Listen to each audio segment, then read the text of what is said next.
की तातीलात क्यों बढ़ाई?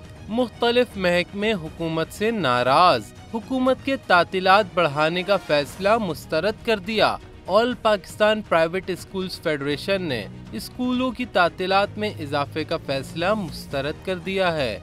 सदर all Pakistan private schools federation Kashif Mirza का कहना है कि हुकूमत सिंध की जानिब से स्कूलों की तातीलात में इजाफे की वजह निसाबी किताबों की प्रिंटिंग में ताखीर है। हुकूमत का ये फैसला बच्चों की तालीम से खिलवाड़ है। सदर all Pakistan private school federation ने मजीद कहा कि सिलेबस मुकम्मल करना मुश्किल है। मैट्रिक सेशन मुख्तसर तरीन होने से तलबा और असातिज़ा की कारकर्दगी और नताइज मजीद मुतासिर होंगे।